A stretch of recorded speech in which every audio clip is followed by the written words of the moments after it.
Dalam sebuah hadis riwayat daripada Mus'ab bin Sa'ad bin Abi Waqqas radhiyallahu anhu.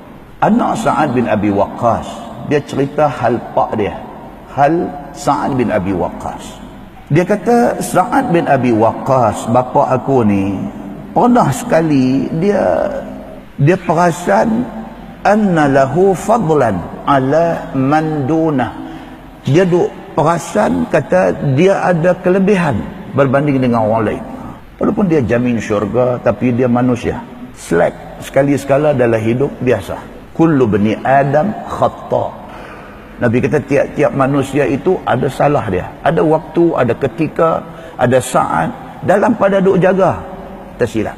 Wa khairul khata'in at-tawwabun. Nabi kata sebaik-baik orang yang buat silap itu ialah orang yang apabila dia sedang dia silap, dia bertaubat, minta ampun pada Allah. Maknanya manusia ni baik macam mana pun ada waktu tersilap. Sa'ad bin Abi Waqqas, satu orang hebat, jamin syurga.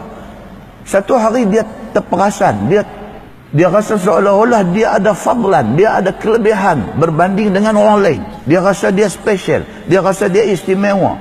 Nabi SAW dandan dapat detect benda ni. Nabi dandan ni. Sebab Nabi ni, kalau hari ni ada murabbi, Nabi besar daripada murabbi. Nabi adalah Nabi. Nabi boleh detect sahabat-sahabat dia. Bila Nabi nampak Sa'ad bin Abi Waqqas sudah mai perasaan macam tu, Nabi SAW kata dekat dia. Nabi kata, hal tunsaruna wa turzaquna illa bidu'afaikum. Nabi kata, hang tak pernah teringat ke yang mungkin Allah bagi rezeki dekat hang, Allah tolong hang dengan sebab ada doa orang-orang yang hang pandang lekeh ni. Hang tak pernah teringat ke benda tu? Bukan semua benda hang buat mendatangkan hasil.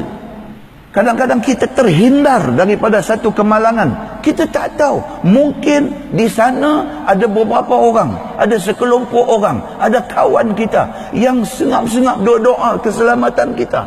Atas makbul doa mereka tu, kita terlepas daripada kemalangan. Nabi kata kepada Sa'ad bin Abi Waqqas, jangan underestimate orang, jangan pandang rendah dekat orang, jangan duk pandang orang ni lekeh sangat. Pasal apa? Pasal kadang-kadang apa yang kita dapat tu adalah kerana doa mereka ni. Muslimin dan muslimat yang dirahmati Allah sekalian, ada satu cerita. Dia kata ada satu kumpulan orang travel naik bas. Cuaca daripada elok tiba-tiba bertukar jadi cuaca buruk. Tiba-tiba hujan turun lebat, tiba-tiba guruh berdentum, tiba-tiba kilat sabung menyambung, kilat pula duk main tembak kok kiri kanan bas yang mereka naik. Tiba-tiba driver ni kata, kita kena berhenti, dia kata. Tiba-tiba driver bas ni dia berhenti dekat dengan satu pokok, satu batang pokok. Dia berhenti tuan-tuan. Lepas tu dia berhenti, dia berdiri dalam bas. Semua orang duk ada dalam bas ni, dia bagi satu ucapan di situ.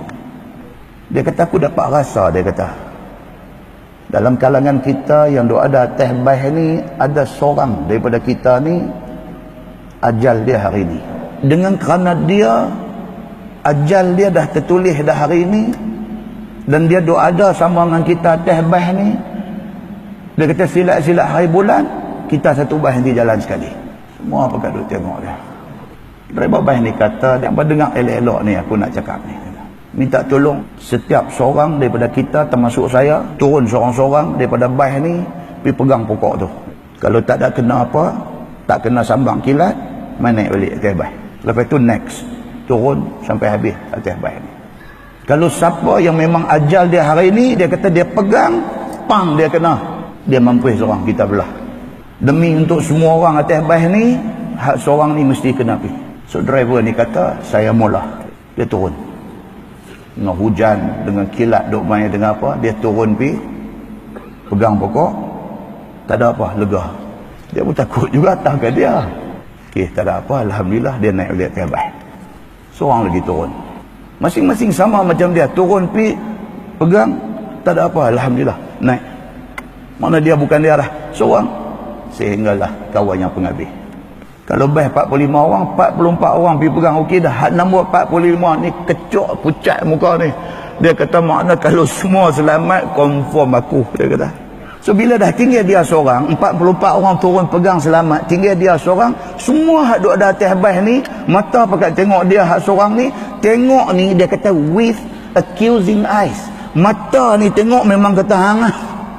Punyalah takut dia ni. Dalam hati ni duk rasa aku dah, memang aku.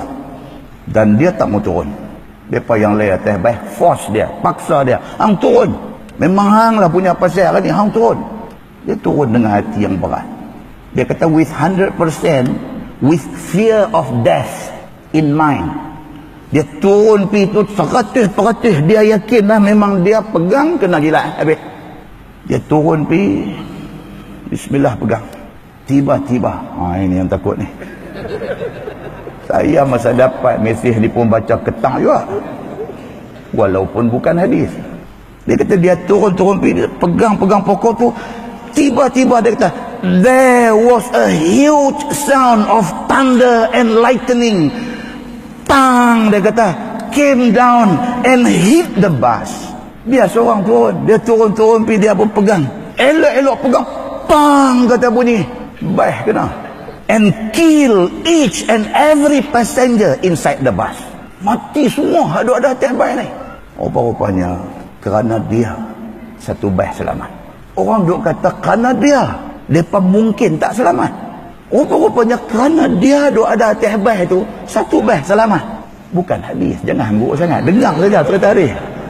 Tapi dalam Quran, Allah ada sebut sikit-sikit nak macam cerita ni. Ayat 33 surah Al-Anfal. Tuhan sebut dalam ayat tu, wa ma kana Allahu liyu'adzibahum, dan Allah Subhanahu wa taala sekali-kali tidak akan azab umat itu, wa anta fihim, sedangkan engkau wahai Muhammad ada dalam tu. Umat tidak kena azab kerana ada nabi. Kalau tidak sebab nabi ini, depa sudah kena azab atas derhaka depa. Kerana Allah tengok nabi ini, maka depa ditangguhkan azab. Lebih kurang nak main cerita baik tadi. Pengajaran dia tuan-tuan. Satu, hargailah semua orang yang ada keliling kita. Itu pengajaran dia. Hargailah semua orang yang ada keliling kita. Yang kedua, kadang-kadang Allah bagi satu kejayaan dekat kita. Bukan kerana kita, tapi kerana ada orang tertentu di tepi kita. Mungkin orang tu mak kita, ayah kita. Mungkin kerana ada mak ni dan kita berbakti dekat dia, dan kerana ada ayah kita berkhidmat dekat dia, Allah bagi berjaya. Bukan pasal kita, tapi pasal dia. Mungkin Allah bagi ni kepada siapa? Allah melihat isteri kita yang ada sebelah kita, dia bersama kita susah senang. Mungkin kerana anak kita, 4 orang anak, kerana seorang anak kita ni, kerana dia Allah bagi kejayaan kat kita. Mungkin kerana adik-beradik kita, mungkin kerana kawan rakan kita, mungkin kerana jiran kita. Kita tak tahu kerana siapa, apakah sebab Allah bagi satu-satu benda, satu nikmat pada kita. Oleh kerana kita tak tahu, hargailah semua orang. Yang ketiga, pengajaran dia, sentiasalah ingat nak buat baik. Tak mau ingat nak buat jahat, tak mau ingat nak iri hati, tak mau ingat nak dengki, tak mau ingat nak fitnah orang. Tak mau. Hari-hari buka mata ingat nak buat baik. Sampai malam nak tidur, nak pejam mata, kita ingat kita nak buat baik.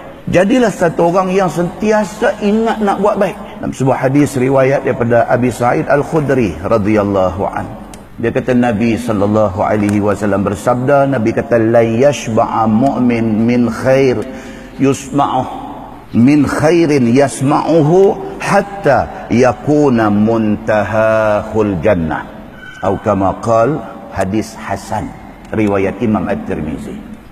Nabi kata tidaklah satu orang yang beriman itu akan merasa puas dengan apa yang dia buat, sehinggalah last sekali, ultimately last sekali, syurga dapat kat dia.